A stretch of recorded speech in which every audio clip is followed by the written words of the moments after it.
The way to do this is to invest in your personal liberty, because you can't rely on governments or corporations for the basics of life. Act now and secure at least a 4-week emergency food kit full of tasty meals that provide 2,000 calories a day. They have dozens of emergency food storage kits to choose from, along with a variety of survival products. Despite these difficult times, My Patriot Supply has kept their commitment to you with well-stocked emergency supplies. They will deliver them quickly and discreetly with friendly 24/7 customer service.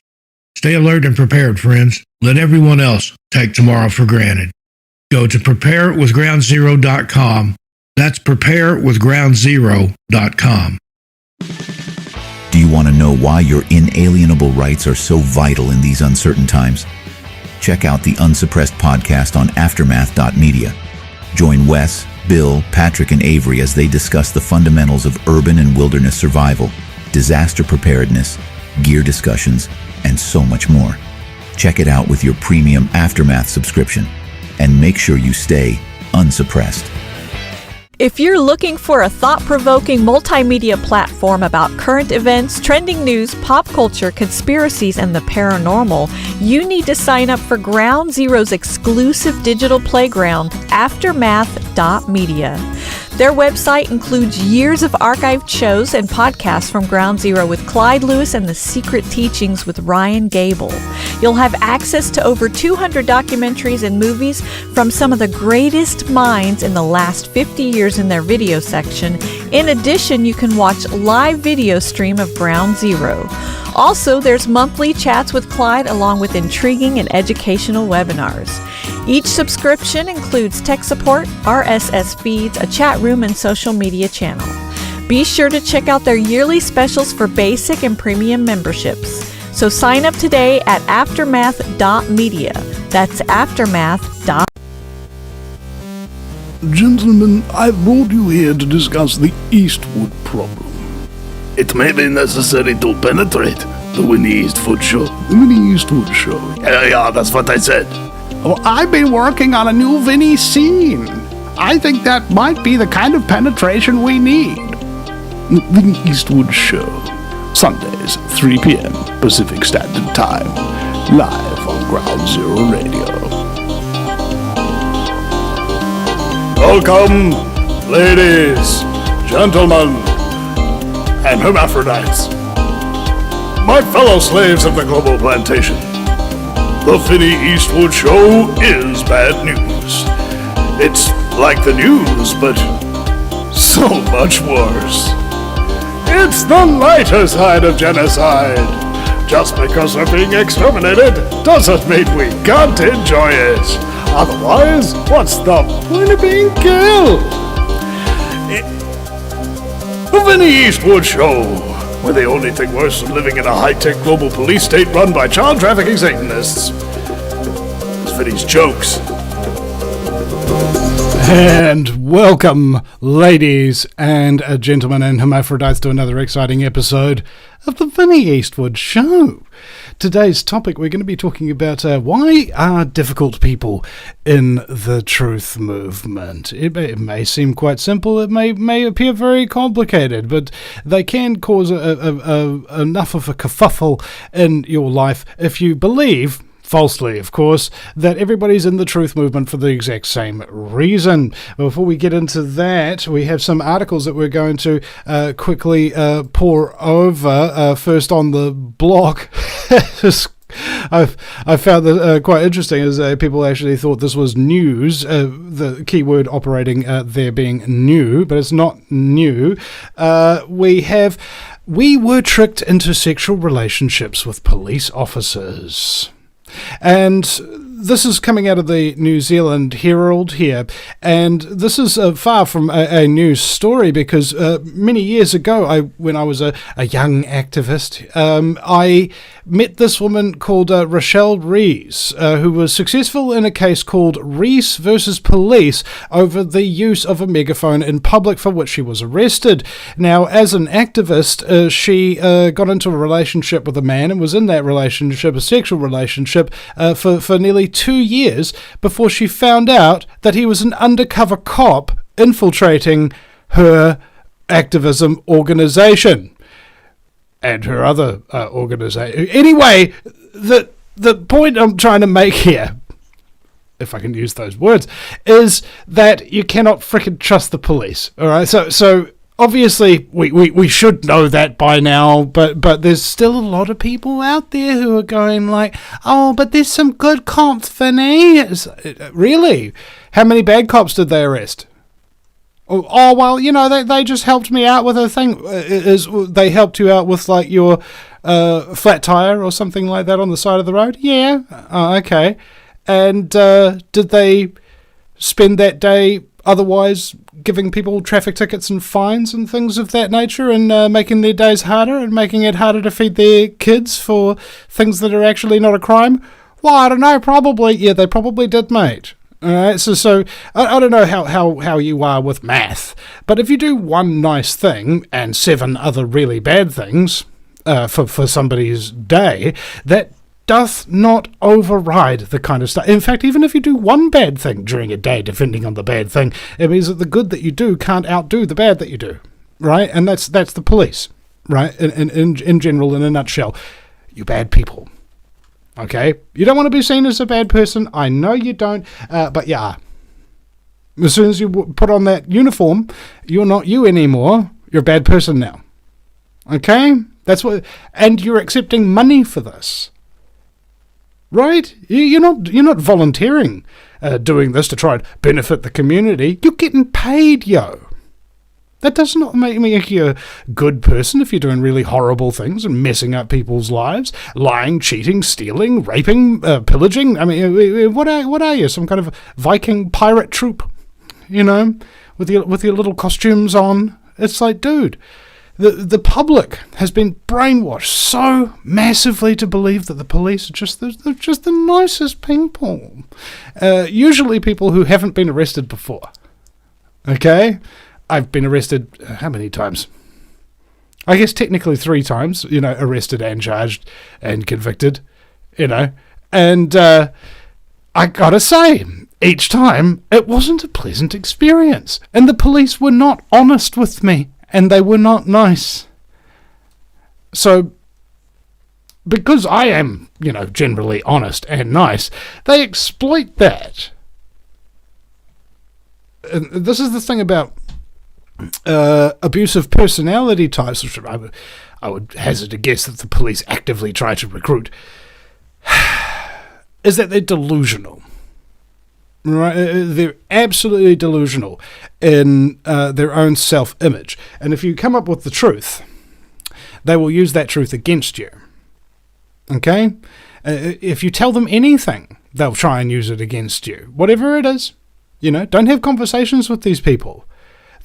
Cop comes up to me, asks me a question, and I say, I don't answer questions. And they go, oh yeah, what? How come? And I go, well, that's a question. And I just told you that I don't answer questions.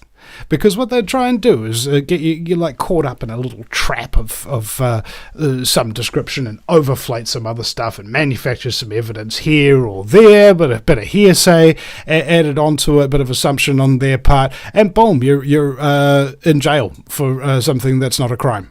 Right? That's how they operate. And it's not entirely dissimilar from having an abusive relationship. That's just how they operate. Don't talk to them, man. You'd be screwed if you do.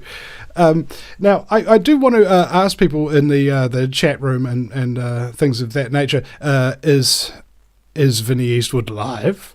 I've got to check out a whole bunch of other things because we just did some technical issues and the network has changed venues as well. So there's a whole bunch of things that should be going like clockwork and what have you, but when you're switching everything over, there can be little issues. So generate a little bit of a feedback in the chat room if there's anything untoward going on with the audio and what have you. We've got Riku in the chat room in YouTube. Thank you very much, Riku, for joining us, mate. And I've got a couple of viewers in the Facebook as well. Got Phoenix Walker in there. G'day, Phoenix. Good to see you again, brother. And so, guys, yeah, I'm just talking back about the cops. We wound up seeing this image here that is saying that we were tricked into sexual relationships with police officers. It's just like, my initial comment on that was, it just reminds me of an activist back in the day who had a relationship of 2 years with an undercover cop. And in New Zealand, the police have a fitness requirement. So ladies, if you're an activist and some guy's interested in you and he's handsome, in shape, and an activist himself, yeah, sorry ladies, he's probably a copper. Now, speaking of cops, we also had this video here from stuff.co.nz about a Hawke's Bay mum claims her teen son had jaw broken clean in half by police. Now, allegedly, this young man has obviously been caught for something he shouldn't be doing. But of course, when you've been caught for something you did do, right, and you're restrained with your hands behind your back, handcuffs, and then they slam your face against the concrete floor 3 times really hard, and then put their shin on the back of your head, and then break it like, oh, come on, guys, And I love the police's response to these allegations. Oh, it's good. It's good. I gotta tell you, if we can zoom in on it for a little bit here for you. I just want to read it off the screen. Police are aware of allegations made about the treatment of a young person in police custody. In the early hours of the 16th of March, a stolen vehicle was located crashed in Napier. 4 young people fled from the crashed vehicle on foot and were located and taken into custody. While in custody, one of those involved complained of pain and was seen by a police doctor, and they referred to hospital for further treatment. He's just in custody. He's just randomly complaining of pain. It was inexplicable, and we got him to our police doctor, and then put him out to the thing. Apparently, the police doctor didn't see him for like 3 hours or something like that, with his jaw was broken in half, and then didn't even treat him. Just sent him down the road to the hospital. Right. Quote, an investigation is now underway to establish the full circumstances surrounding the incident and how the young person sustained his injuries. Police are following up with the young person's family and will be liaising with them directly. The IPCA, that's the Independent Police Conduct Authority, which is staffed by the New Zealand Police, sworn officers, has been notified. Really? The police are contacting the police to say that the police need to be investigated. Well, I guess we'll just investigate ourselves then. There's nothing that could possibly go wrong with that kind of enforcement of the law. Who cares if we violate people's rights on a daily basis and things like that? Let's just all be nice here. Let's all just be nice people. Because, an investigation's being conducted. Yes, I saw to it personally. Oh, okay, well, personally how? Oh, I gave it to a bunch of police officers to investigate themselves. Okay. Have you considered that there might be, I don't know, some kind of conflict of interest when it comes to freaking investigating yourself? You just freaking get... And it's the same in the States as well, man. It's everywhere. All right, this is how the bankers operate, man. Okay, let's just get some people to enforce the will of the bankers on the streets. Okay, we've got that. That's good. But of course, if they're enforcing the will of the bankers, they're going to wind up violating everybody's rights and sovereignty as a daily part of their job. What if people complain? Well, we'll handle their complaints and we'll investigate ourselves. That way, nobody will actually ever go to jail for being a, criminal in a uniform. It's stitched up pretty good and tight, I think. Isn't it? So the police will have sex with you. They'll break your jaw in half.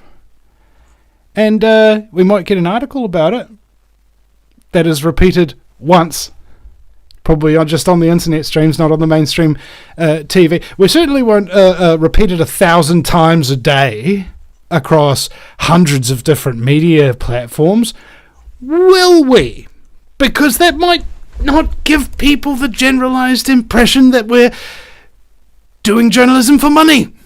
No, that might actually give people the idea that we're doing journalism for the good of mankind, that we're operating as a fourth estate to oversee the government and all of the horrible things that they do to people on a freaking daily basis. You know, that's not the kind of journalism we're engaged in, ladies and gentlemen. No. We want to be engaged in a very flippant kind of reporting where just occasionally we will give you the truth.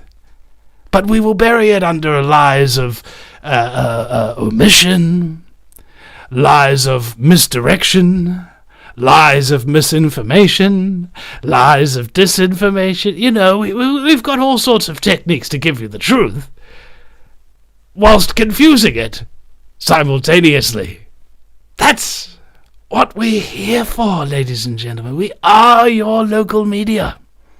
I don't understand the methodology behind ordinary people like me. Like I don't even understand my methodology. What am I doing? Right?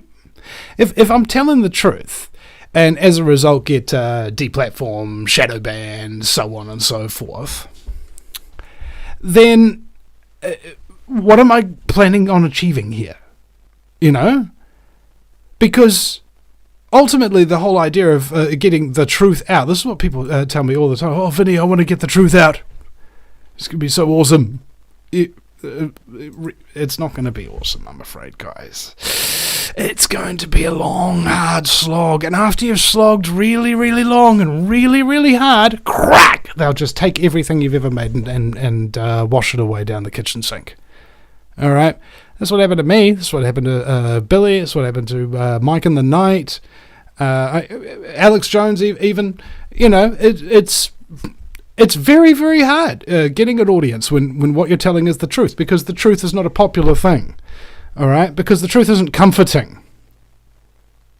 The truth is not relaxing. Doesn't allow you to just sit back and enjoy the next video, does it? Because it gives you things that distort your perception of reality and rearrange it into perceiving it correctly. And when you perceive things correctly, that means that if you've been doing things incorrectly up until that point, it requires you change the methodology by which you live your life, and most people do not want to do that. Why don't they want to do that? Because it's difficult. It's not comfortable. Even if you talk about cops that I've had on this show, like Constable Buck Rains, he's not even on social media, guys. You know, it's just like I love Buck, man. He's great because he talks like a real person, despite being a former cop. And former cop, that's okay. Current cop, not okay. What have I had now? I think I've had maybe like 6 to 10 law enforcement professionals on this broadcast talking about how bad their own industry is. You know, how they cover everything up, how they bully everybody in the workplace and stuff like that. It's just, these are the people who are supposed to be keeping your society in order, and they can't even keep their own house in order. And it's not entirely dissimilar from myself or many of the other people in the truth movement who do not quite yet have ourselves together. You know, we might be suffering from mental illness or regular kind of illness, you know. And I feel that we don't practice what we preach to a large degree. We are not being held accountable and responsible, because the only people who can really have us accountable and responsible are ourselves, or the major tech companies through which we are able to broadcast these messages of truth. Now, there's been this development called the Freedom Movement, or as what's his name, Mark Passio says, the My Freedom Movement. Okay, that's the thing. They're not about freedom in general. They are about my own freedom. I want a nice place to stay. I want this. I want that. And if somebody encroaches on my freedom, I will be very upset about it. And I will write you a letter telling you how upset I am about it. I can't fathom it, and we're basically to some extent, and I'll admit this myself. Anybody else in the talk radio circuit or the truth movement, you want to admit it or not, it might not be true about you either, but we're hypocrites. You know, we're hypocrites in the truth movement. And what we do day in, day out is try to do the right thing, try to do what's good for humanity, but in so doing, we neglect ourselves and our own responsibilities in various other ways. Am I the only one neglecting his responsibilities and not doing as much work as perhaps we should, considering the steps that the New World Order has taken in order to exacerbate the public against us, you know? And this is what I'm talking about when I talk about there are difficult people in the truth movement, because there's people like that, like myself, who might be a tad hypocritical, who might not practice what they preach to the best degree, but are completely unaware of that fact, right? Because they've built up a self-image, which they actually believe themselves to be flawless. They're freaking delusional people, absolutely off their rocker, crazy delusional. They overestimate their abilities, they overestimate their contributions, they don't accept criticism, right? These are basically personality distorted concepts here about oneself, right? Somebody who hasn't come to the point of self-actualization through working. Is that the only way that we can really work? Is it? Because I'm struggling to understand how we can actually get the job done, right? Because Twiss has just said something in the YouTube chat here. Personal responsibility, nailed it. Sound like we truthers need a PR movement like 99% of humans, sad to say, myself included. See, Twiss is honest with himself. So am I. You know, we're not perfect. Ain't nobody flawless. And Sonny in SoCal has come in here from the Ground Zero Radio chat room. So glad to see you. And anybody else in the Ground Zero Radio chat room as well, come on over to at Vinny Eastwood NZ on YouTube and subscribe to the channel if you can, please. So, and he's mentioning Chris France as well, who's just freaking amazing. Oh my God, Chris, I love you so much, bro. You freaking onto it. I called this guy up like 9 minutes before the show, and he just immediately, without any, just starts switching stuff around and helping me do my broadcast. It's legendary, you know. And one of the hosts, the host who was on before me, I was on a call with Chris and in the Ground Zero chat room, and they invited me on their show. I don't know who that host is, but they sounded really awesome. They sounded professional, and that's what this network is like. Like I feel like a rogue, you know. Like I haven't actually had time to familiarize myself with the other people on the network and listen to all their shows and interview them all and that kind of thing. And I think I've only just realised this right now while we're live on air. I feel bad about that. I'm sorry, guys. I'm sorry I've been freaking disrespectful and caught up in my own little show and stuff like that. It's just not cool. You know, you guys are like my freaking colleagues, and I should actually make an effort to get to know you and interview you on the show and stuff. So if you are a Ground Zero radio host, go to the VinnyEastwoodShow.com and click on the contact page and send me a email through there, and I will interview you on the show. I promise. All right? I promise. I will do it, guys. Thank you. Thank you very much for being so awesome, even though I don't know exactly to the extent of your awesomeness, but still, I'm making an effort. See, that's what I'm saying. We ain't perfect, but we are having to make an effort. You know, like if somebody apologizes to you and then keeps doing the exact same behavior, what's their apology worth? It's worth nothing, isn't it? It's okay to do wrong, so long as you recognize that it's wrong, say sorry, and then change your behavior. Just modify it a little bit, if you can, please, and try to do better. That would be great, wouldn't it? But some people aren't like that. Some people are extraordinarily gifted at not caring what other people think beyond the surface level. Right? There's a difference between character and reputation. Like, my character is pretty good. My reputation is freaking awesome in some cases, and in some cases I've got a very bad reputation, and I've earned it, you know. But the difference is that your character isn't what other people think of you. Your character is who you really are.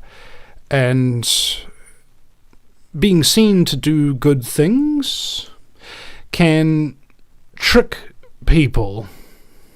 It can trick people into believing that you're a good person, a trustworthy person, somebody that you'd let look after your kids and so on and so forth. But what if you ain't that kind of person? You see people who are doing, you know, truth movement stuff, but in person, they're not nice people. They're not even good people. They're just bad, you know? Like, you know, somebody can insult you and call you every name under the sun, but I think the worst thing for somebody to say about you, if they mean it, is that they're a really bad person. Right? Seriously. Really bad people are in the truth movement, man. Really bad. They're mean. They're vicious. They're cruel. They're foolish. They're mental. They're disrespectful. Dishonorable. Unkind. Disingenuous. You know? And these are the people who are looked up to by the movement. These are, in some cases, the very leaders of movements around the globe, in person, you know, regardless of what persona they put on when they're on the radio. Do I put on a persona? I don't think so. I modify my persona. I mean, for example, this show is about me talking very, very seriously and telling very bad jokes. That's a big portion of my personality, so you will see that I'm very similar in real life to what I am on the show. But the difference being, of course, on the show, am I drinking? No. Not generally speaking, anyway. And so it's just like a different form of personality when things come together, right? How you do your show is not how you do your life. And people, the audience sometimes forgets that. They project onto the people in the truth movement these very positive attributes that they assume that they've got because this person has done this show or whatever. Oh, they woke me up to this, or they inspired me to do this, that, and the other. Okay, that's great, but don't put them on a pedestal. All right? It's a very freaking bad idea. I used to put people in the truth movement on pedestals and things like that, but then I learned who they really were. Can't listen to their show anymore. Can't.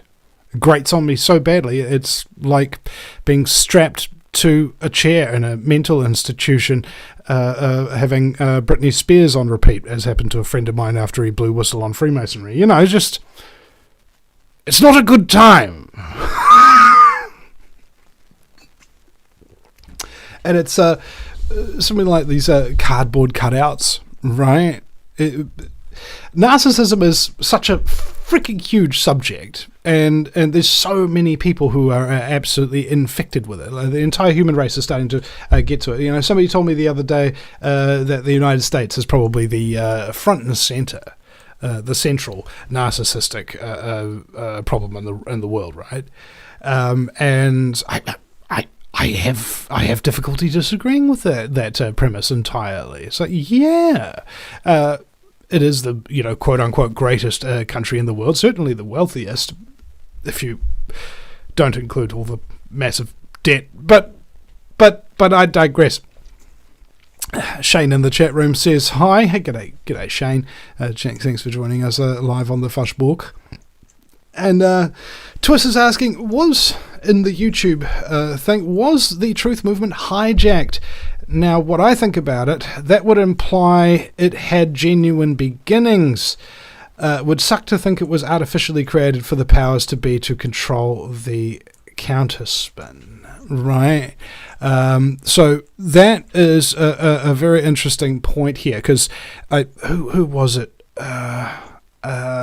Justin Padini, he put a meme up today, and on one person was all this regalia of mainstream media, mainstream politics and things like that, and then on the other person were a whole bunch of mainstream right-wing things. Okay, so there's a mainstream left wing and there's a mainstream right wing, but they're still part of the same vulture that just sees your brain rotting and just like swoops down for the kill. And we have a difficulty differentiating sometimes between the genuine people in the truth movement, because not everybody in the truth movement has been taught or has learnt discernment. Even to the point of being very, very old, right? That's the thing. You could be 65, 70 years old and still have not learned one inkling of discernment, right? Because mainstream media was all you knew. Mainstream education was all you knew. Mainstream entertainment was all you knew. And now, think about how many thousands of hours you've actually spent investing and training your brain in order to expect that kind of thing and accept it. And then think about how many thousands of hours you've spent learning the opposite.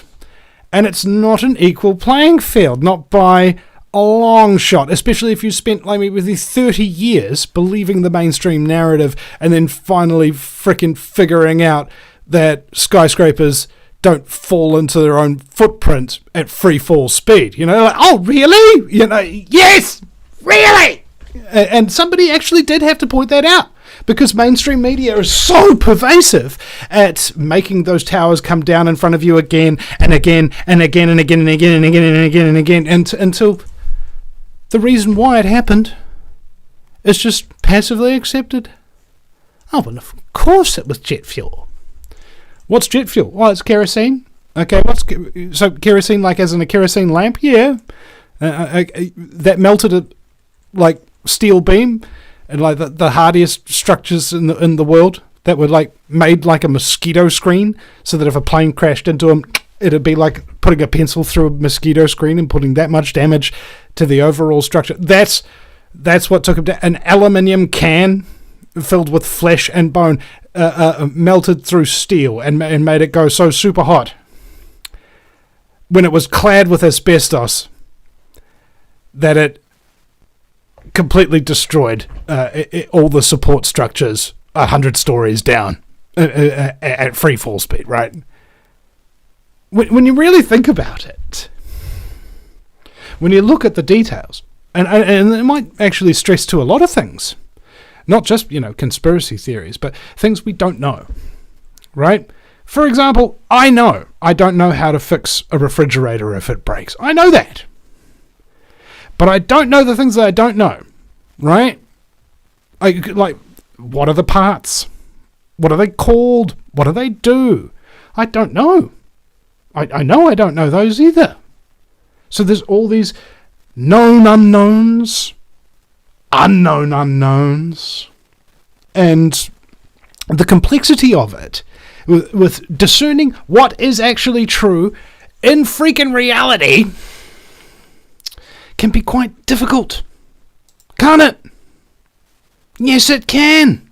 It can be difficult to tell truth from fiction, particularly if you have billion-dollar industries that are designed specifically to prevent you from being able to figure stuff out. Right? They've got all the monies. They've got all the stuff. And they have all the will that is necessary. Don't they? They're very good at what they do, but what they do isn't very good. Why is it that people can awaken to that fact and yet have great difficulty unlearning what they have learned? This is what's happening in our society. We have a generation of people who don't understand the complexity of how reality works or how to discern fact from fiction. And that's not an accident. They infiltrated the schools, and a long time ago, long before public schooling. You know why public schooling got started? Well, let me regale you.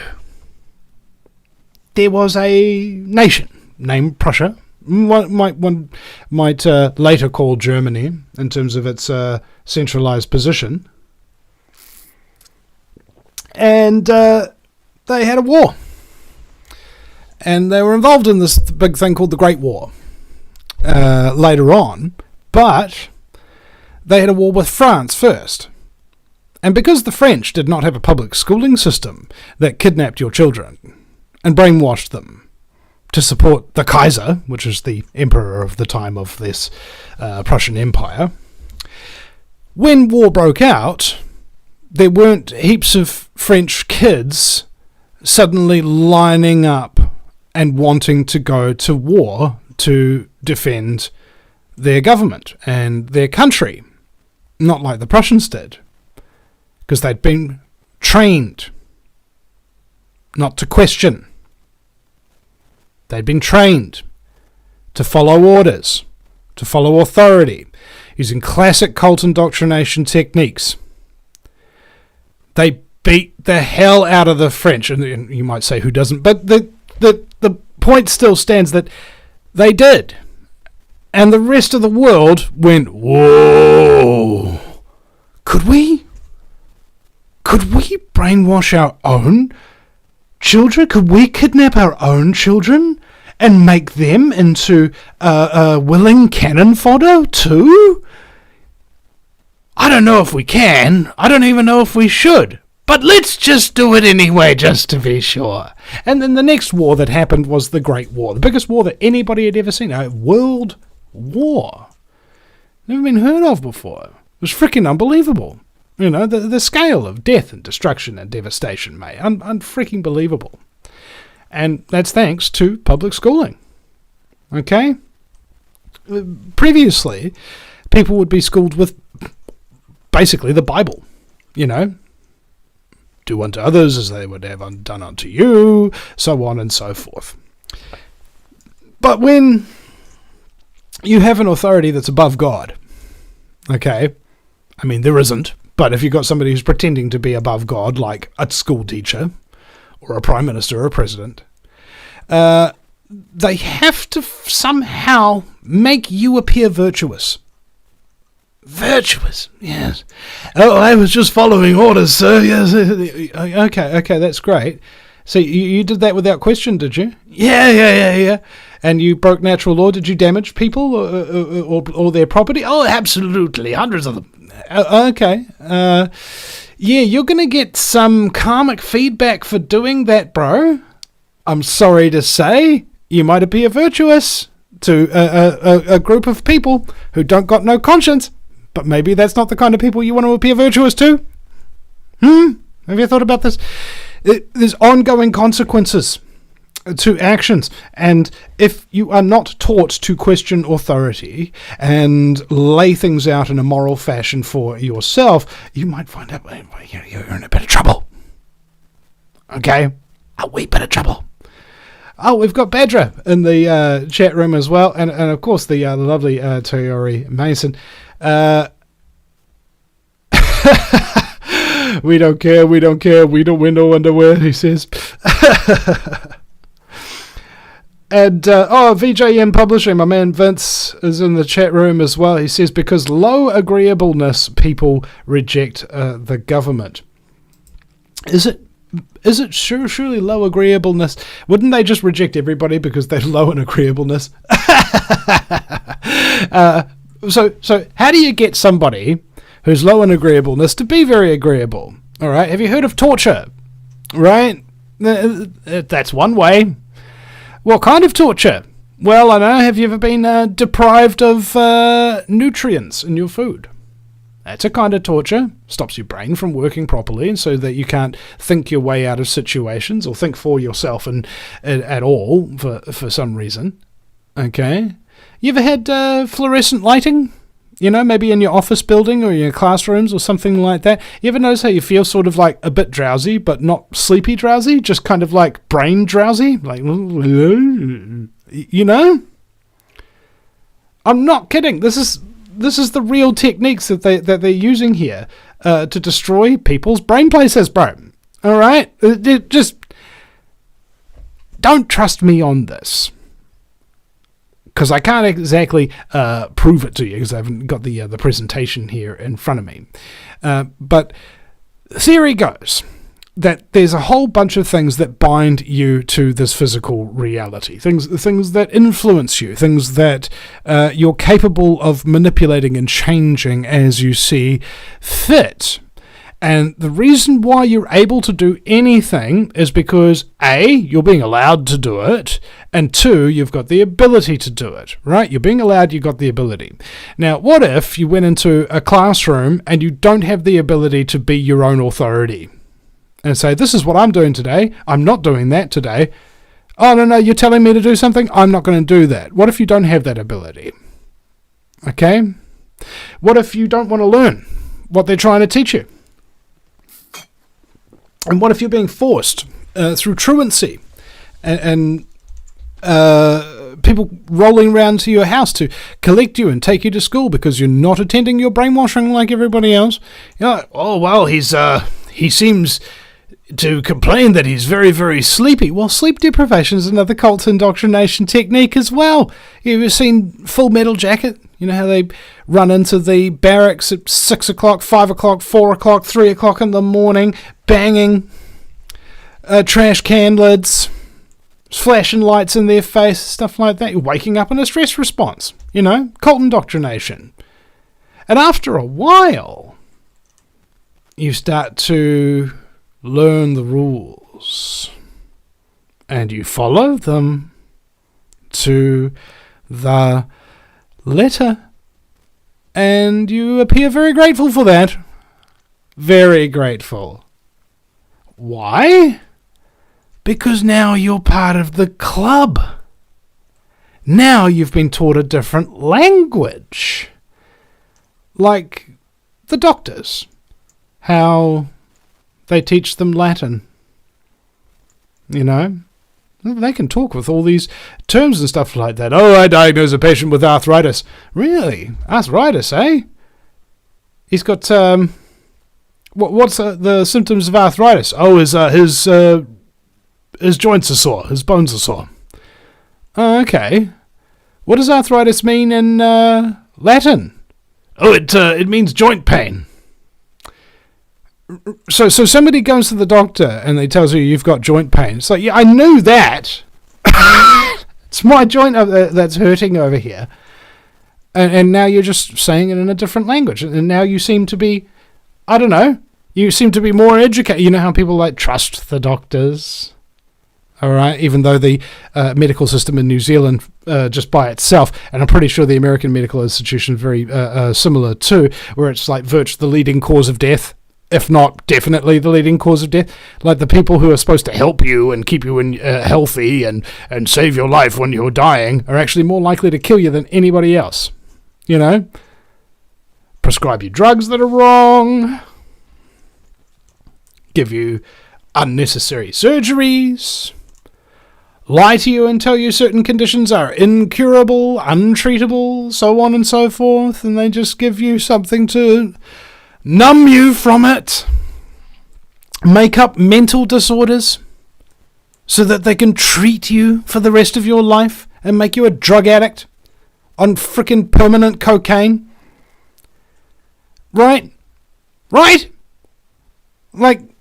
they tell us that you've got ADHD, you know, you can't sit still. It's just like, all right, I'm in school.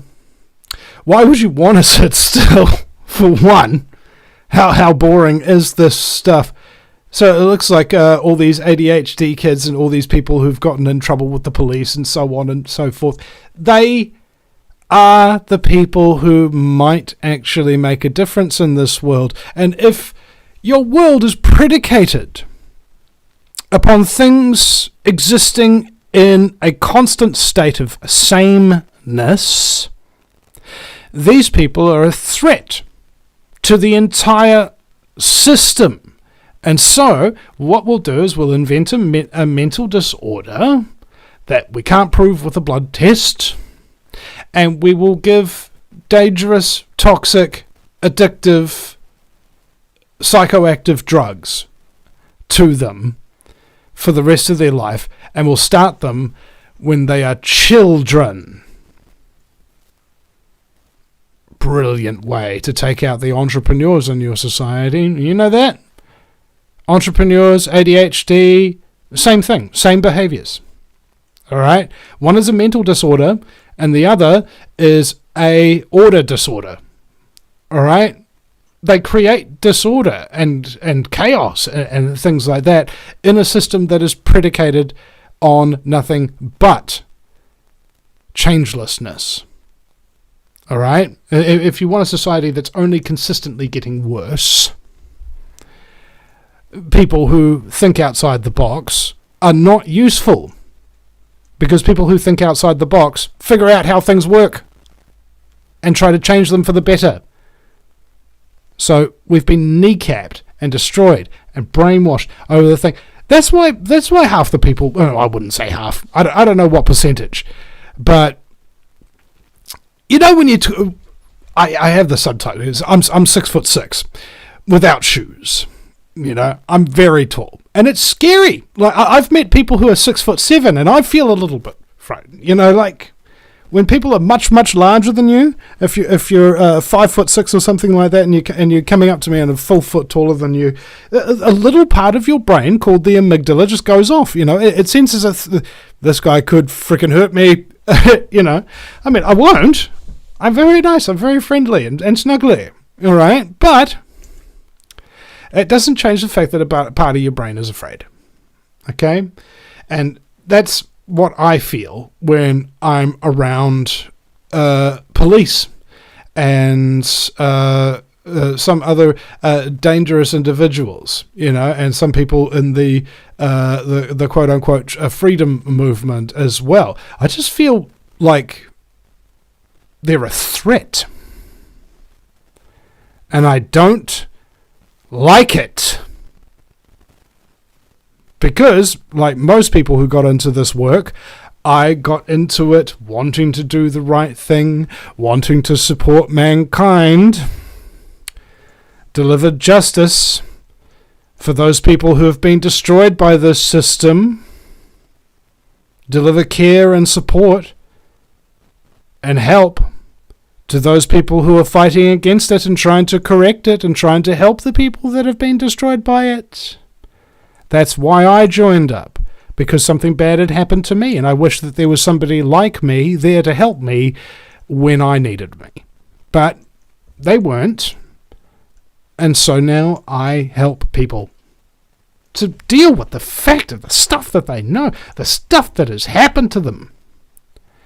But some of these people who've had bad things happen to them, I'm not gonna deny them that. They didn't take those bad things happening to them as a point of reflection as to what bad things actually are, what you are actually doing, the things you are saying to people. Vibes, right? I had this guy at Shadows, a student bar in Auckland City University, and he said to me, life is about one thing: the search for good vibes. And vibes means vibrations, okay? Like proper vibrations. Everything's built on vibration, and you can step into a room with somebody who's got a bad little distorted field, like in those horror movies, or some digital distortion effect where the bad guy goes, and they're kind of like out of phase with reality, and it's very unnerving to see on the screen. And some people give off that kind of vibration when you walk into the room. God. And then they walk out, and you're like, right? They're around and they're tense, bro. They're absolutely tense. You can't relax around them. They're not fun to hang around. You can't get into hysteric fits of laughter with them. What is the point in associating with them? These people are not fun. There's so many people in this movement who just don't know how to have fun. They don't know how to be fun. They don't know how to make fun of themselves.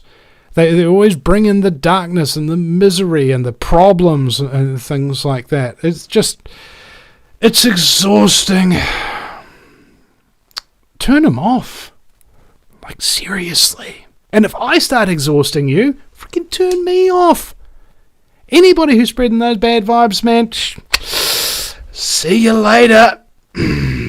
May come back to check again, see if you have wisened up, and invariably, people don't.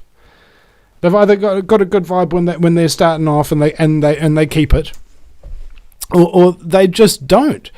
And instead of working on themselves and their own kind of frequency and vibration, NZ Nikki is saying here. So yeah, that's the thing. Frequency and vibration. And if that is your focus, thank you, Badger, for that. She says she's totally agree. Focus on the negativity will get us nowhere. And so that there's point by point, yes, negativity exists, and yes, it deserves attention. Why, though? Okay, if you're in the wild and you hear this, do you get really freaked out or something like that? You're like, no, it's probably just a bird or something like that. But if you hear a,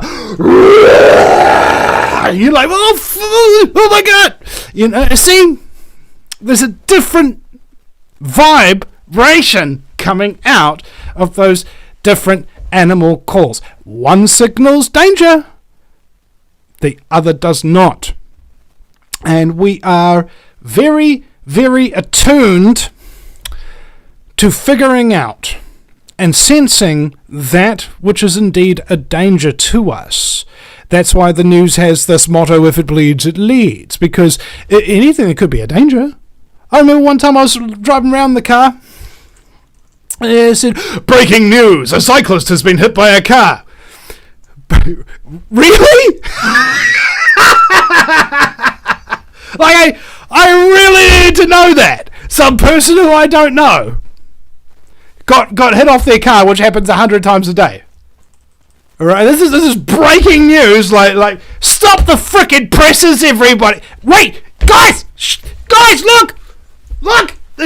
Some guy's been knocked off a bike. is that right? Just for freaking... I can't believe it. Why is it people actually want to pay attention to this kind of crap? It's freaking unreal. It's a perpetual frustration thing. Now, also at the same time, very, very positive stuff, and people who are only positive all the time, stuff like that. My gosh, make my skin crawl. There's a reason why light and dark exists, just for the same reason that hot and cold exists. Right? Everything exists in a state of polarity. For every one, there is an other. Now, is negativity your focus? Is positivity your focus? I don't really think either of them really should be. I think you should have a look at negative things because it's important to know the bad things that are going on so that they don't just jump out of the bushes and just eat you like a tiger. But also at the same time, having an unhealthy amount of overly uncritical positive thinking can lead you into just as much dangerous territory. So, yes, I understand. As Badger says, for everything, turn, turn, turn. There is a season, turn, turn, turn. Right? You can understand that you're living on what I call a biological undulation. All right? It undulates like a waveform pattern, up and down and up and down. Sometimes life's really good. Sometimes you get sent a beautiful letter by a listener who said that you helped them through some horrible thing in their life, and you feel good. And then you check your email, and there's some long frickin' abusive thing from some son of a, But you don't remember the positive letter! You don't! You just remember the negative ones! That's why I love my mods so much, is because there's so many negative people on social media and the internet who have personality disorders, sadists, psychopaths, narcissists, and they want nothing better than to get a reaction out of you. They want your attention. That's why they try to hurt your feelings so badly. But they hope you'll go, oh, he hurt my feelings. He said something that wasn't true. I'm going to argue with this person for hours and hours and hours, And your wife's like, honey, you're coming to bed. Like, no, somebody on the internet is wrong. It's just prioritize. Okay? I'm not saying all negativity is bad. All right? It's so much of a focus in some people's lives. Like, let's say, for instance, I had a problem. And I had a problem today. And can you guys comment in the chat room about whether or not the audio levels are actually, like, overblown or underblown or something like that? Because that would be really nice. Because my problem today was adjusting to the new schedule for the show. Which at the moment in New Zealand Standard Time is 6 p.m. till 8 p.m. And when we go into daylight savings in a little over a week, I think, it'll be 5 p.m. till 7 p.m. local New Zealand time. But that is on the opposite side of the dateline in the Pacific Standard Time Zone, 10 till midnight. And it also means that the show is competing head-to-head with Saturday Night Live. So you are listening to the very first episode of Vinny Eastwood Saturday Night Live. And everybody in the chat room that has said anything about the sound has said that the sound is going fine.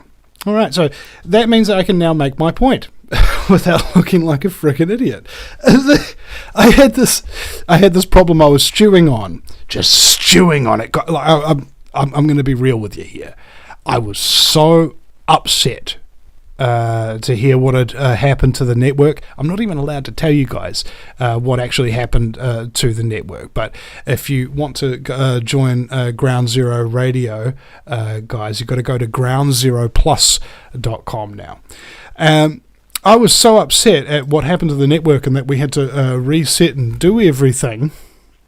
And at the same time as I was really upset about the network reshuffle, my audio, I started checking back on the shows, and the audio was totally unbalanced, man. It's like the guest sounded like this and Vinny sounded like this. It was just, oh my god, how long has that been going on? And I was so trapped in this two-pronged attack of my own neglect, I guess. And then just before the show today, I had an idea. I was sitting down and a way of testing and fixing the problem for myself. And according to you guys, the problem therein is now fixed. I did it, and it was so simple. I was so worried about it for weeks. I don't even think I've done a show in over 2 weeks now, because I was so concerned about the issue and didn't know how to do it. And today, right before the show, maybe an hour before the show, I suddenly got the idea of how to do it. What was I worried about? Everything happens as it needs to, you know? There's this... David Icke talked about a flow with me on the show one time. That he doesn't need a plan, you know, stuff just seems to work out. And while true, it's interesting when you're a creative person, okay? Because, like, for example, can I tell you what your creative ideas are? No, because I didn't come up with them. And there's a chance you didn't come up with them either. But the thing is, B plus W equals says, sounds sweet, Vinny. Please mention study proving tobacco is neutralizing the nanotech. Tobacco patches, he says. Well, I was unaware of that. You'll have to forgive me, B plus. Okay, and Droopy Dog has said he's found my channel again after a few years from Mike Martin's channels. Mike in the Night! God, I love that guy. You know, I didn't think I'd love a Portuguese man, but I do. And he... it's something interesting that... Who are the... There's cool people in this truth movement too. Okay, I was talking about the difficult people. I was, but the cool people. Okay, not to toot my own trumpet, but people like moi, who actually do care. You know, like you'll talk to them about a problem that you haven't really been agonizing and throwing onto people's shoulders or whatever. And I get that all the time too. People tell me what's wrong with them. They tell me what their life problems are, and I listen and I care and I suggest things and I tell my own stories of similar difficulties that I've been through. You know, that's freaking awesome. Tayori Mason says, "Damn, I'm hot." And it's just like, are you reading my mind there, bro? Ironically, considering my last statement of creativity. It's hot in this studio, bro. It's hot in this jacket. And I'm drinking hot coffee. And I've got the windows closed so that the sound quality was like extra perfect today. So it's like, oh my god, I am in the meat oven, yo. Was that a cool sound effect with the I'd have to get that worked into the intro or something like that, which reminds me, I need to do a new intro for the Vinny Eastwood show. The last intro that I came up with, like, I went over and saw John Ansell. John Ansell's an award-winning ad guy. Unbelievable. And I asked him, okay, well, I'll tell you what, I'll do a trade with you. I'll help you record some of your songs using my skills, and then we will also use your skills to help come up with an idea for a radio ad for the Vinny Eastwood show. And he went around and he thought about it, and he was like, you know, what if Bill Gates, Klaus Schwab, and King Charles were all in a room together talking about how to get rid of Vinny Eastwood? It's just classic. And he does all the voices and everything. I mean, not for the recorded versions that we do at the thing. I did those voices. I'm pretty good at voices too. Not just because John's better. They are actually a lot better. But I did steal all his ideas. I mean, I felt like I earned those ideas he gave me because I did a little bit of work in exchange for it. But he told me one thing that was very important. If it ain't funny, it's not an ad. And which reminds me, I need to talk to Ground Zero Radio about rewriting and redoing some of the ads if they're open to. I mean, it's not my responsibility, but if I see things that need doing, I want to take responsibility for them. I want to help you come up with ads and make the funnies and stuff like that. And maybe John would be willing to help as well to make Ground Zero Radio ads funny. Because if it ain't funny, it ain't an ad. You know, that'd be good, man. And South Oz, man, he says he's from Pondbean. We were on with Lauren's Best the other month. Yeah, I remember that, man. I love Lauren, actually. He's quite nice. He's very, very, you know. I can't. What is it? Eastern European, Central European? I think it's Netherlandish. You know, he's like Peter Pan. He's from Netherlands. And this is the other thing. There's so many cool people. As I was saying before, in the truth movement, that you can just get on like a house on fire, man. You can just have a good laugh, have a good chat, and they make you feel like an inflated balloon. You know, on the show, some guests, I will walk out of the studio after 2-3 hours under really heavy lights. And I would be, my brain places would be in a jumble, you know, stuff like that, because I'd just been working really, really hard doing the show. You know, doing shows is hard work. If it wasn't, everybody would have their own show, but they don't. Okay, because there's only certain types of people who can do it consistently. And if you're not one of those people, that's okay. You know, if you're just not cut out for talk radio. I remember one time I got fired from a dishwashing job at the Mud Brick Cafe on Waiheke Island because my mate was supposed to tell me when I was supposed to be working and was supposed to tell me where the roster is so that I could check. He rostered me on, didn't tell me that he'd rostered me on, and didn't tell me of the existence of the roster. And so naturally, I didn't turn up for work when I was scheduled to be there and then got fired. And then I met one of the other chefs there at a mate's party sometime later, and he says, "Oh, well, yeah, you're really not cut out to be a dishwasher." Really? I'm not cut out to be a dishwasher? Man, what a depressing revelation.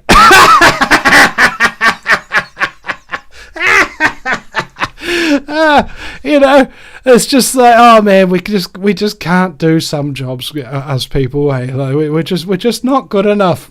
We're just not freaking good enough. And that's what I found interesting. Actually, is that on talk radio, there's this constant phrase of like, oh, that person loves hearing the sound of his own voice. I do. I think my voice sounds freaking awesome. I actually am interested in listening to shows that I do, even though I don't do it very often at all. But when I do, I actually really enjoy my show. All right, and is it just because of the sound of my own voice, or is it because of the words that I'm using? Is it just ego or something of that nature? Well, it actually is. It's all of those things. Okay, but at the same time, you wouldn't have been given a show in the first place if you didn't have the talent in the first place. You see what I'm saying? And to get onto this network, you not only had to have talent, but you had to be consistent. Talent that doesn't just fizzle out. Talent that just keeps on going. Most people do not have that. Talk radio is one of the most highly attritious job titles in the world. Like in the Navy SEALs, for example, they recruit the best and the brightest to try and become Navy SEALs, and 25% of them fail. Right, this is the best of the best. 25% of them fail. In talk radio, 90% fail in the first month. Of the 10% that survive that, 90% of them fail. So you're down to 1% by the first 6 months. And of that 1% that arrive there, 90% of them fail by the first year. So you're down to 0.1%. And of that 0.1%, 90% of them fail before the second year of the show is up. You see what I'm saying? And it just keeps getting so many people in this industry just come and freaking go. Especially in the truth movement when there ain't no money. Okay? If you did the Alex Jones route or the BBC route, I would say the American Broadcasting Corporation model or the BBC, British Broadcasting Corporation model. One of them taxes the population at force and then gives them all their content for free, and the other one advertises to all those people, and so that the advertisers basically control what content gets produced and what doesn't. Neither of those models seem great, and it was after watching a video by James Corbett from the CorbettReport.com, who I think he's one of the greats, me, Max Egan, Mark Passio, and James Corbett. Those are the other guys that I know who started around about the same time and didn't sell out and are still around today and still doing our thing despite all the challenges that have been thrown at us with the censorship and what have you. We're very good at what we do, and we're doing it for the right reasons, and it's important to know that. Okay, that there are really good people in this movement who do deserve your trust, who do deserve your support, if only people knew how to discern the opposite as well. Who are you listening to that makes you feel tense? Like I was saying before, I get off this show, and depending on the person I'm interviewing, not the subject matter. Subject matter is irrelevant. We've covered everything from astrotheology to the zodiac, all right? There doesn't seem to be a hell of a lot of difference there, but it's from A to Z anyway. And this element, I get off the show and I feel uplifted. I feel so excited. I feel like a balloon that's about to burst. And then sometimes I come off and I just feel drained. I can't do nothing. And it's just like, man, I hate it when that happens. Craig Powell says, Droopy Dog, he says I'm not cut out to do an entry-level minimum wage job. What a dumb, lazy thing to tell someone. Yeah, it's funny, how communism works. That's another thing. I remember I was talking about I was thinking about an old friend of mine, and we were really good friends, and then all of a sudden he started being really spiteful and sort of mean to me. And I only discovered maybe years later after, my friend just suddenly turns on me for some reason. I don't know what the hell's going on. And it turns out that he started reading Chairman Mao's work and getting hardcore into communism and becoming one of those people. And I was just like, man, goodness gracious me, was I nescient. All right. You know what nescient is? It's the opposite point of ignorance. Ignorance is when the information gets presented to you, you ignore it. Nescient is the information exists somewhere, but you've never seen it before. It's never even been presented to you. You never even thought about it. Right? And I was out on the street with these socialist activists in New Zealand who are fighting for the minimum wage, fighting against the banks, doing what I thought, conceivably were good things, or at least they were being activists against the, at the time, corrupt New Zealand Prime Minister John Key. which rhymes with shonky and donkey, and oh my goodness, is that appropriate? Anyway, later on, finding out who these people actually really were and what they think, they invited me to this party, sitting around a fire or something like that, and they're singing old Russian communist songs like "Shoot them all, like what the hell? I was like sitting there going, "You got to be freaking kidding me!" it's like that. That is the scary thing, is that unless people think you're actually part of the club, they don't reveal who they really, truly, actually are to you until it's already too late, And so this thing has been wearing on me a little bit, and this was the realization behind it, is that, how you got a left-wing government, and then it screws people over for a significant period of time until people get tired of a left-wing government, and then they elect a right-wing government to save them from it, who will then screw them over for an extensive period of time until they get tired of it, to replace it with a left-wing government that does exactly what the last left-wing government did. You see how that cycle works? It's like transitioning from an abusive relationship to abusive relationship. You're never going to get out, and they don't want you to remember. Memory is such a fleeting thing nowadays, isn't it, guys? So many people don't have any idea. They can't even remember what they had for frickin' breakfast. And I could be disappointed, right? But I was thinking about it, right? I talked to some people in the truth movement, and they're young truthers, okay? Like I've been truthing for freaking nearly 20 years. I think 17 of them professionally, and these people have not done the work that I've done. Not the work into studying the things that they don't know, that they're curious about, and not done the work on themselves, understanding who they are as a human being, right? And they are stuck in this, it's like a record that's broken, all right? It repeats and repeats and repeats itself. I can't believe this. I can't understand why people do that. It's just like, okay, you can't believe that people are this dumb. I love hearing that one. Okay, with all the successive years of education, malnutrition, and brainwashing and thought cancellation techniques that have been deployed on the public, you can't believe the public are this dumb, right? You can't believe they're this gullible. You can't believe that they can just be directed by the media to completely change their entire personality and all of their beliefs just like that and suddenly become your enemy? You can't believe that?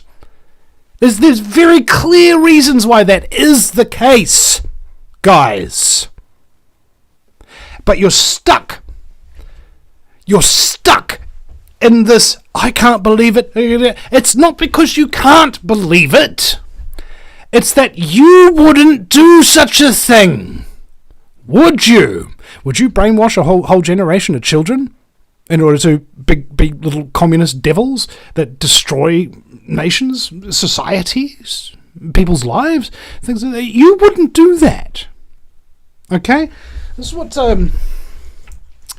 Jordan B. Peterson, or JBP as he's known for sure, JBP, yeah, you know me, he talked about narcissism, and the thing is that victims of narcissistic abuse, and I think that anybody who's ever actually been a victim of the police or the government or an abusive relationship share basically the same level of what narcissistic abuse really brings to your life.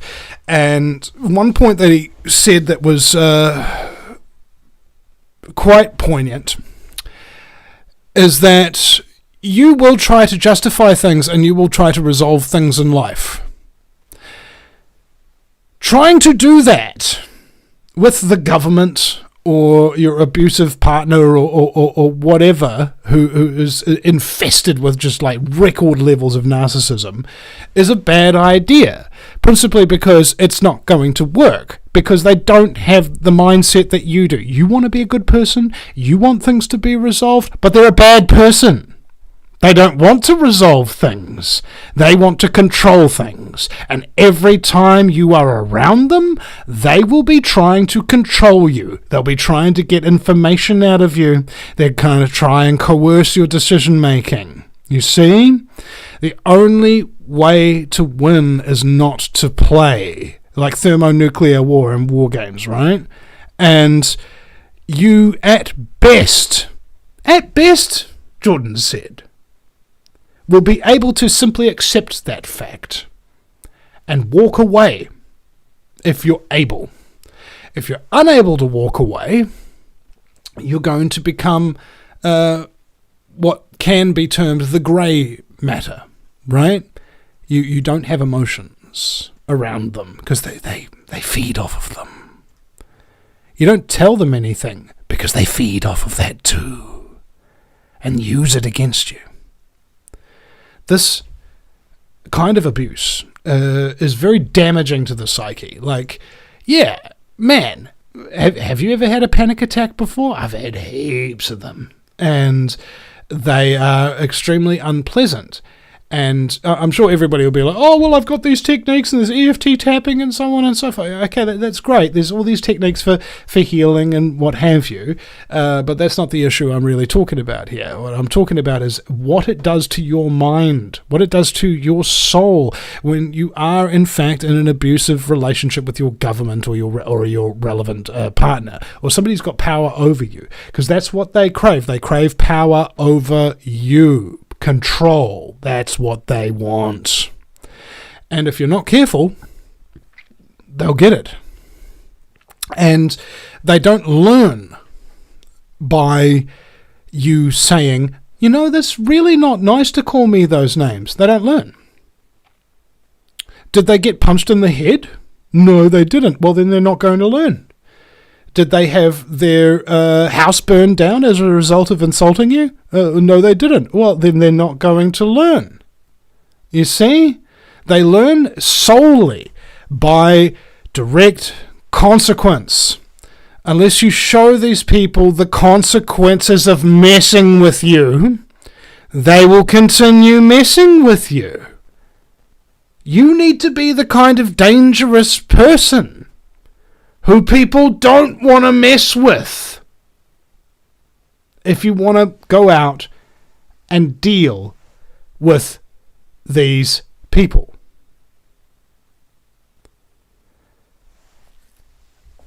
That is why they are so prevalent in today's society, because most people are toothless and spineless. They don't stand up for themselves. I'm as guilty of it as anybody.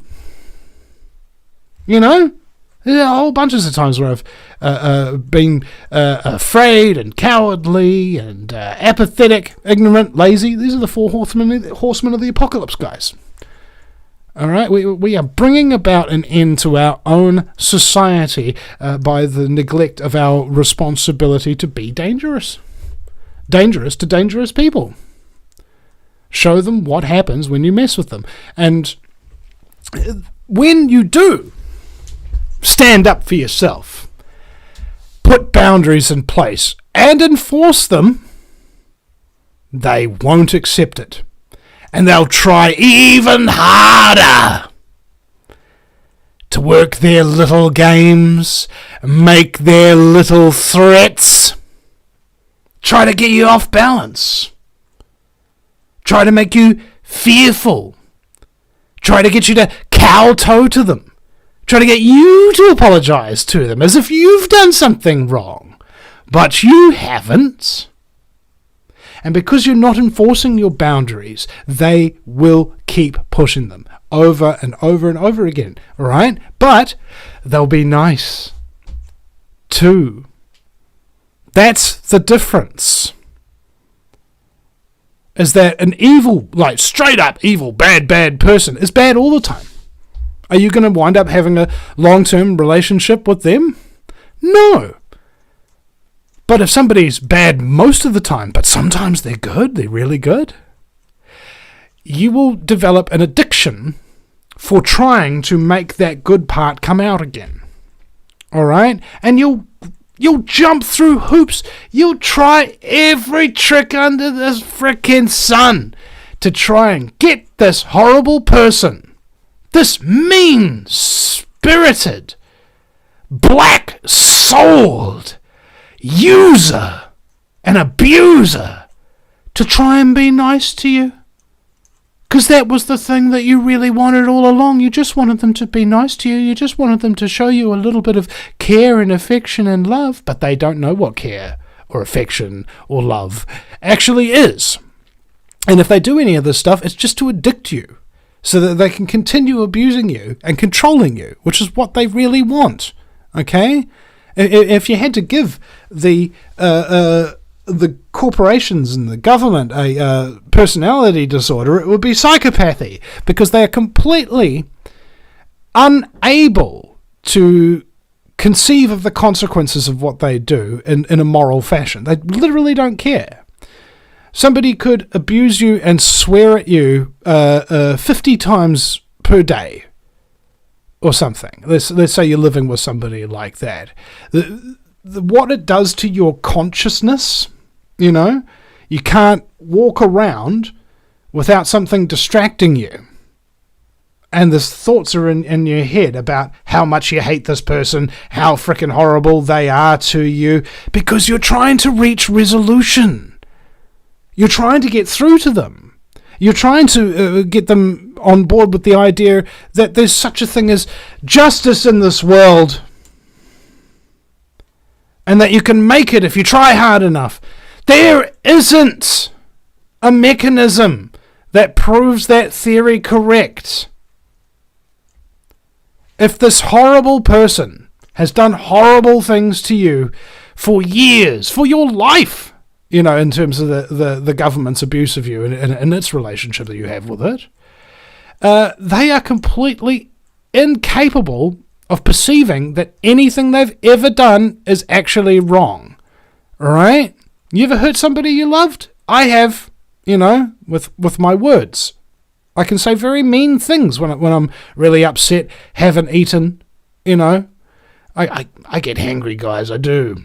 And when they tell me how it made them feel, like when I ask them, like I'll sometimes think, you know, how did I make that person feel when I said that to them, when I did that? And they tell me how bad it was. Man, the guilt, the shame.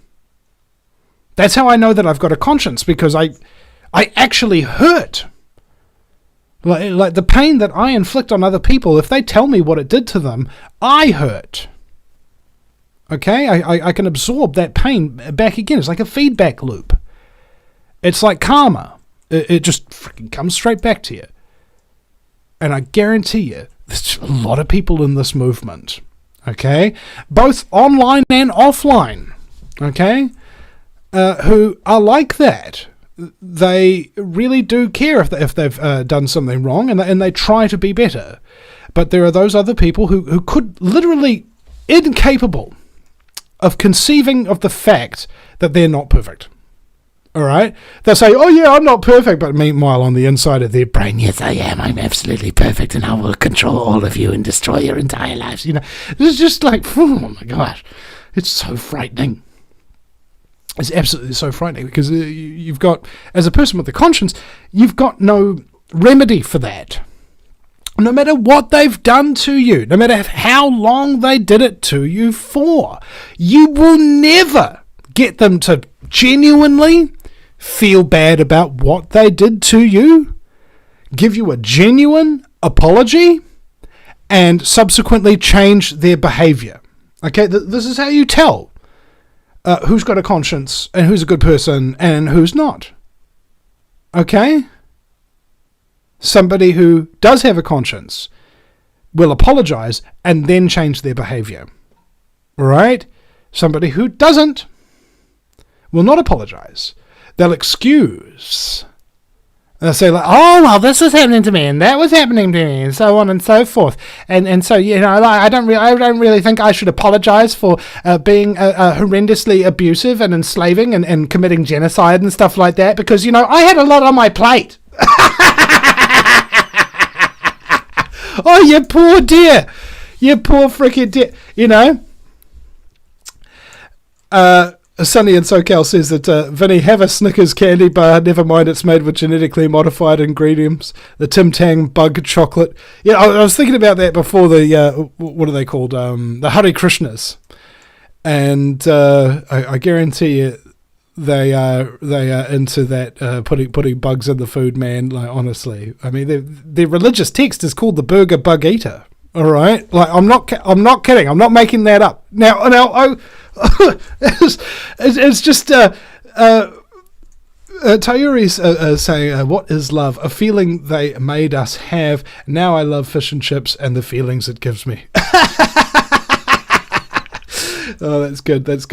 And I think this is another thing that we have to really be cognizant of, and it's so difficult to resist. There's so many temptations in every single frickin' sector. We've got poisonous food, sugary, savoury, artificially sweetened, sugar-free. There's porn on demand. There's dating apps full of people who want short-term fun. You know, it's just like, man, the wide array of things that you can do to, you know, temporarily make yourself feel good about yourself, or just feel good physically, at the cost of your conscience and your health, is all pervasive. All right? It's all pervasive. It's freaking difficult. They're trying to get you into a state where you can't deal with any discomfort. Like, who was it? It was a comedian who was talking about he had Wi-Fi on an airplane. Like, he's cruising around 30,000 feet and he's got Wi-Fi on his phone and perfectly good internet. And then the captain says, oh, we're having a technical issue with the Wi-Fi at the moment. It's going to be out for about 5 minutes. And this Gen Z or whatever, I don't know what you call young people these days. I'm like 40 years old. You know, I'm not a young person anymore. But the comedian looks across to this person at like 5 minutes of no Wi-Fi at 30,000 feet, and this kid goes, "This is bullshit." Like, right, like stuff that would be up there with magic for people like 20, 30, 40 years older than you, is now so common and so easily and readily available at all times. All times that stuff is available. What are people doing with it? You know, it's something that's making us too comfortable. We're supposed to have discomfort in our lives. Bruce Lee said something words to that effect, that life isn't supposed to be easy. Imagine if everything was just so easy, there's no challenge in it. You ever played a video game with unlimited lives and unlimited ammo and stuff like that? I mean, maybe you might do it a couple of times, perhaps, but after a while it gets boring because there's no actual challenge in it. This is what the whole concept of video game creation is about. You find that the popular video games are the ones that actually are challenging, but achievable. That's how they get you. Slight bit of challenge with achievement. So at the same time that you're achieving absolutely nothing except playing a video game, and I play video games, I'm guilty of this too, you get a little reward in your brain, like, oh, I got the score, you know, that kind of thing, and you're just brainwashing yourself. I'm brainwashing myself, guys. It's just freaking horrid. It's very, very difficult to look at myself objectively sometimes, because I realize what a massive failure I have been in so many different ways. And people will be like, oh, but Vinny, you've done this and that and the other. Yes, but that's me doing that, okay?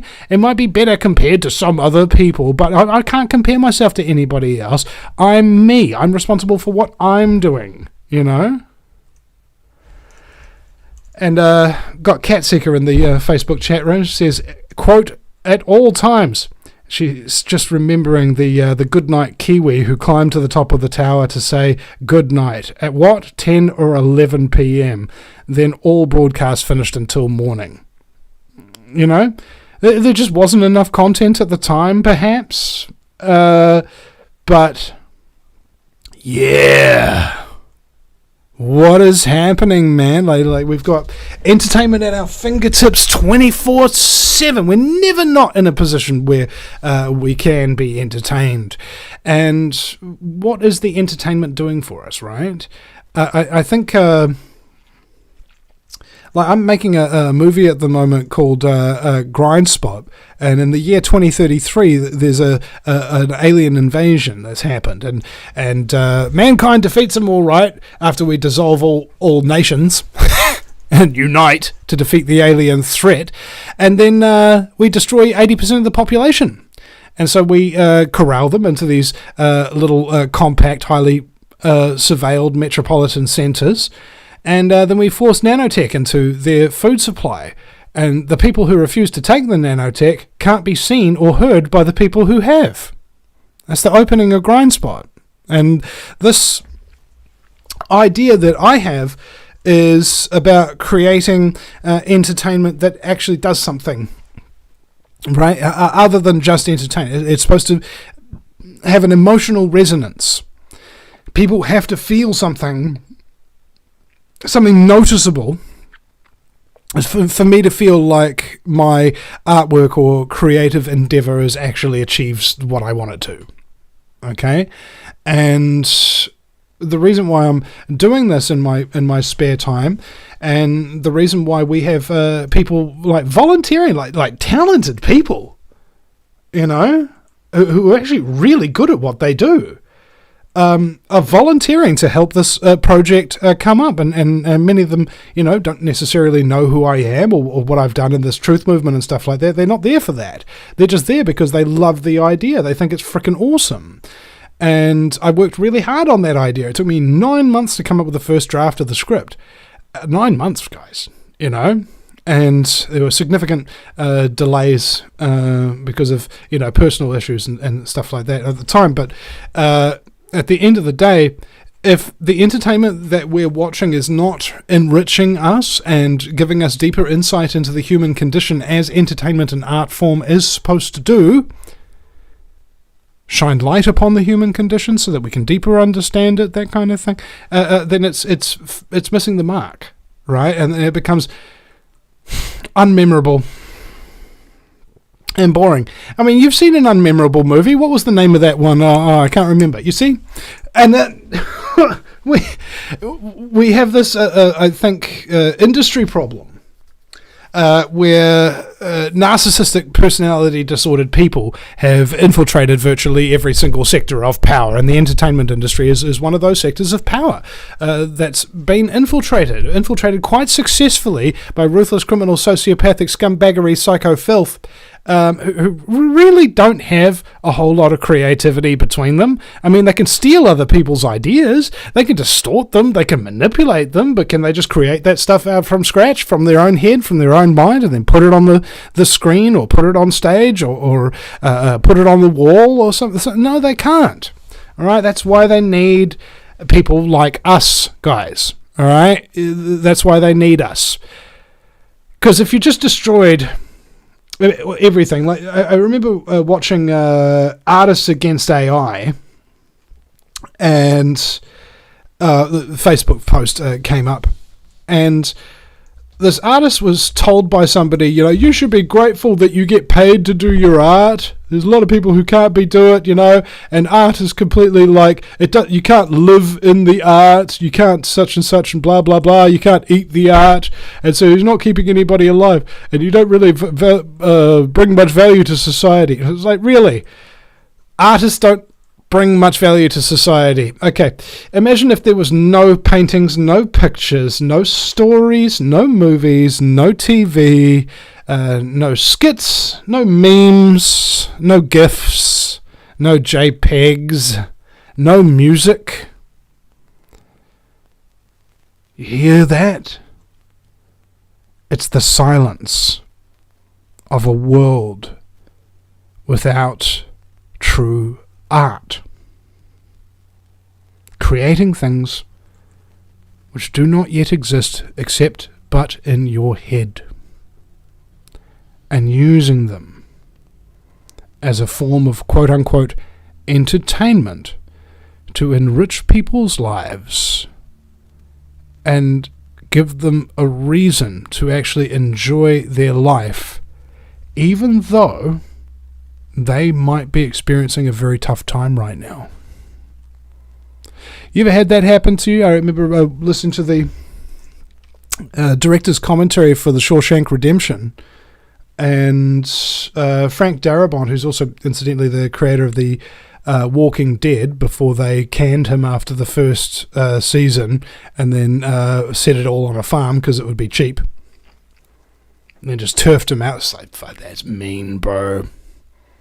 Nasty bunch of people, that AMC.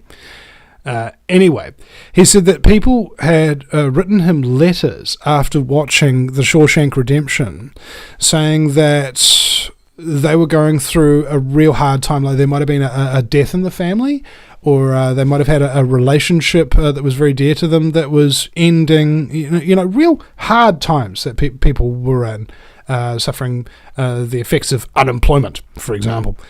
And that watching that movie about a man falsely convicted who spends the bulk of his life behind bars for a crime he didn't commit, who despite everything and what everybody told him and what his experiences told him, never lost hope.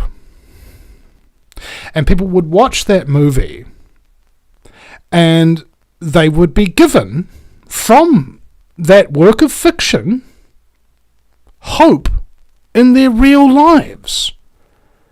That is the power of true art. And Catseek is saying, Vinny, do you think AI is a bit scary, like the art it can create in a few seconds? Well, I use that word create loosely. There's a number of things to say to that. Is it a bit scary? I don't know. Have you ever seen Terminator? 2001: A Space Odyssey? You've seen what AI turning against mankind can do? Right? You damn right it's scary. AI will just control everything. This is what the New World Order want to do. Okay, it is said that it is better to rule in hell than it is to serve in heaven. And so what they want to do is rule in hell. And according to the Christians, or at least some of them, I'm not sure if this is actually like in the text per se, but earth is hell. This is Satan's realm, as far as they're concerned. This is, he runs the show. Because we're not in heaven, therefore we're in hell. All right? Now, they want to create a god. Okay, New World Order does. Let's create a god. And the only thing that can be omnipotent, omnipresent, omniscient, right? That's all-powerful and everywhere and everything, so on and so forth. The only thing that could do that in our version of reality is a god computer, right? An all-powerful AI that is capable of controlling and seeing and being power hungry and controlling everything that in existence. How tall you are, how short, what your genes express themselves as, right? Down to the minutiae of detail. The only thing that they really want is a god computer to run this section of hell so that they don't have to do any work anymore. Put your hands up, guys. All you got to do is describe a little something to AI, and and also at the same time, my other thoughts on it is about the Luddite argument. All right, maybe people don't really understand the concept of a Luddite. So back in the day, how you had to stitch things by hand, sew it. And there was no machine to just manufacture all that thread for you, etc. Yeah, at the time that those looms that made and manufactured clothing and materials started to get invented, there were a group of people who protested them called Luddites. They were afraid that their livelihood of stitching stuff by hand was going to go out the window. And sure enough, it did. They couldn't stitch stuff by hand. And they thought that the unemployment rate would go up, but it actually didn't. As new technology gets invented, things that you have to do manually no longer need to be done manually. And so you direct yourself into other industries, sometimes even newly formed creative industries, that don't require, or at least don't currently have, a technology that can do that stuff for you. Okay? So when the personal computer came out, people said this is going to destroy accountancy, this is going to destroy XYZ, bookkeeping jobs, etc. And it did. And all those people found different jobs that the computers didn't know how to do yet. Now, the scary thing about AI, if I might be so bold, with my very limited knowledge of it, is that the sky's the limit for what it can make approximation, right? Like, if I'm a human being, I'm Vinny Eastwood, and I have a certain style of writing, a certain style of humor, theoretically, one day an AI would be able to replicate that. Could you imagine what somebody imitating me, Vinny Eastwood, with all his unique quirks, and imitating me perfectly? That thought right there scares the hell out of me. There'd be another Vinny. Damn it, I thought it was unique! It's... I gotta use that word loosely. And Badger is saying, doesn't that deny God's supreme control to say that this is Satan's realm? Is it Satan who's omnipresent here, not God? I don't understand the context. This is just something a Christian told me this one time, that he believes that this is Satan's realm here on Earth. And that another person, completely unrelated, told me that the New World Order is trying to create a God AI to control everything everyone does, to imitate the powers of God, i.e. rule in hell. That's just what I'm saying by that. In terms of denying God's supreme control. Does God have supreme control? I remember the scene from... Bruce Almighty, no, I think it was Evan Almighty actually, with Steve Carell and Morgan Freeman playing God. He comes up to him and he says, when somebody prays for strength, does God just suddenly give them that strength? Or does God give them the opportunity to be strong? If a woman prays to God to be able to have the strength to continue loving her husband and working on their relationship, does God just suddenly make the relationship better, or does he give that woman the opportunity to make her relationship better? Right? And I thought that was a very interesting concept in thinking about how, quote unquote, the divine will sort of works in our society, that everybody's, quote unquote, given a choice. And so therefore the concept that God is, quote unquote, all-powerful comes into a problematic territory.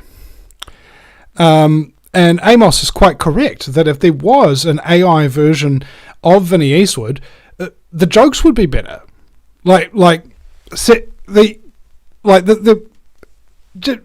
Seriously, the Vinny Eastwood joke, they're just bad. And you guys get the A grade, maybe even the B grade material, but my friends in my real life, God bless them, they get the C grade and the D grade jokes. And I think it's my mate Dante, I think I do like making him laugh, but I found, I don't know, maybe is this sadistic, that sometimes when I tell a joke that is just so bad that he puts his thumb and his forefinger to the bridge of his nose and tilts his head down and just it's like I gave him a mild migraine sort of thing, and he's just trying to squeeze that area of the bridge of his nose in between his eyes. And he's smiling, but it's sort of like a pain grimace.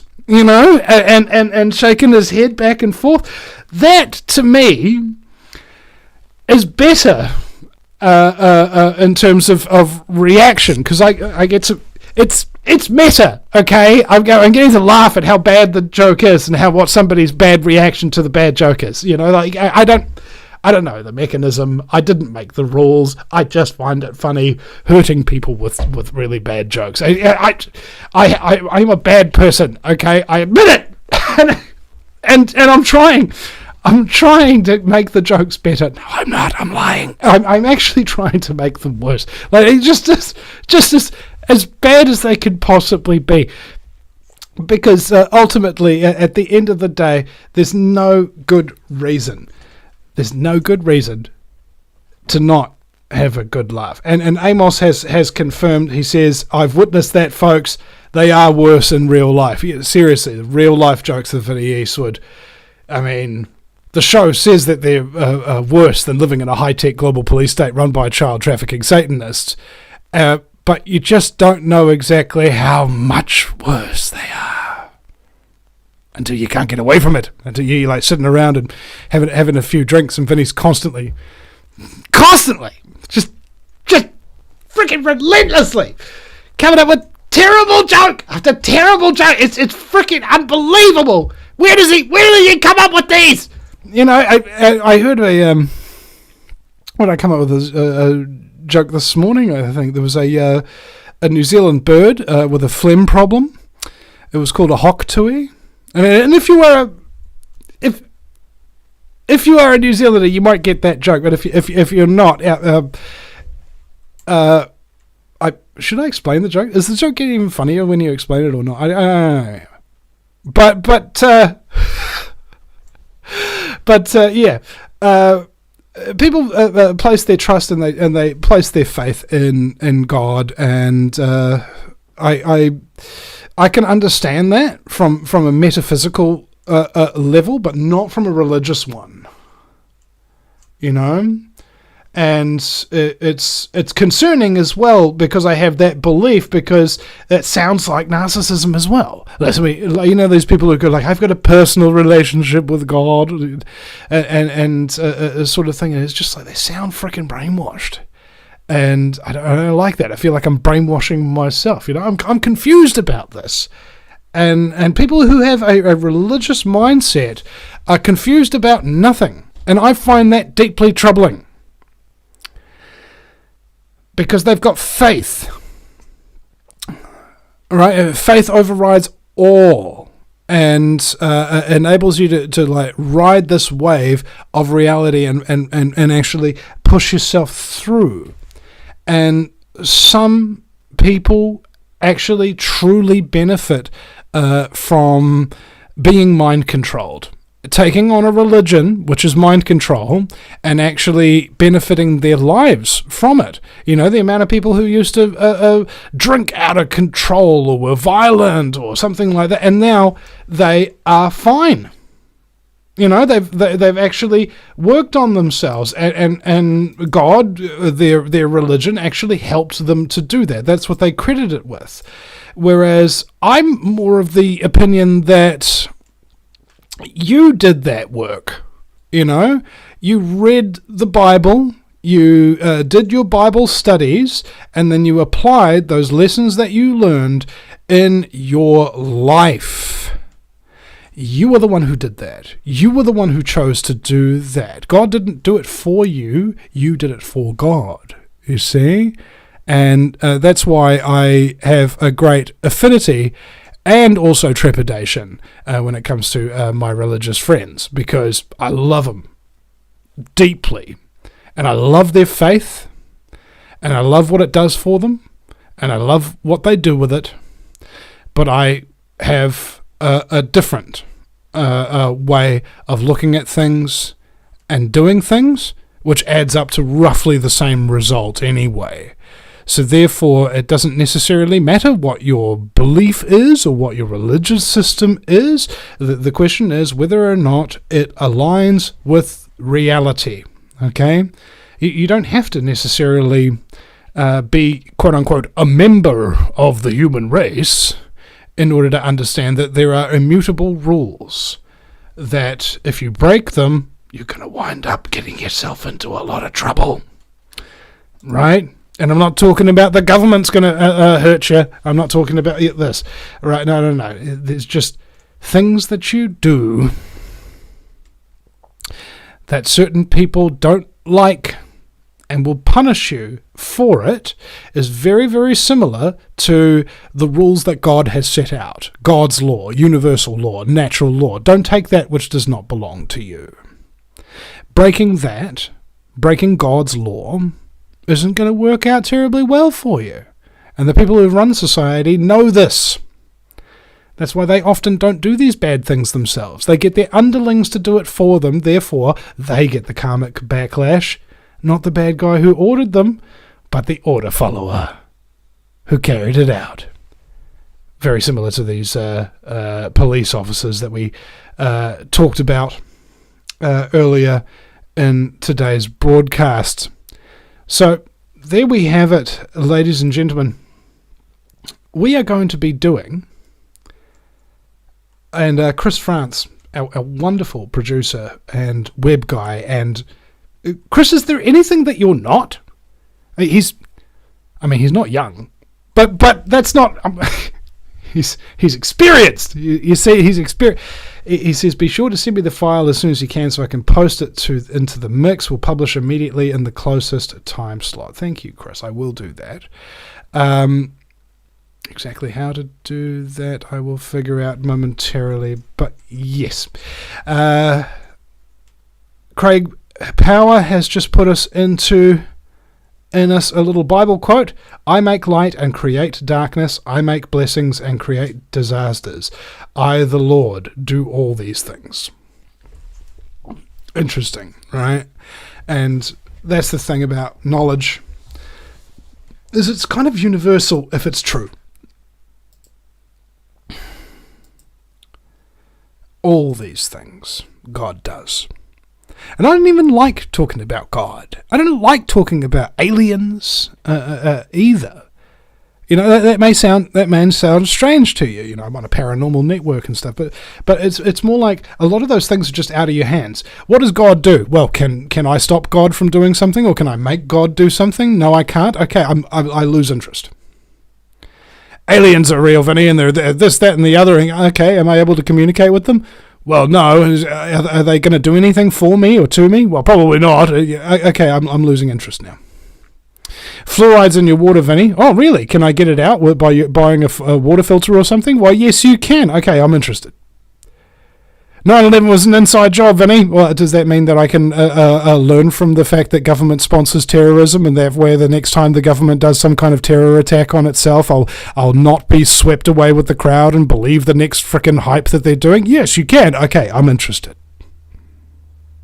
But when it comes to, there's a big guy, and he controls everything, and there's nothing you can do to stop that, Vinny, and he has all the rules. Okay, is there any influence that I can be on that? Nope.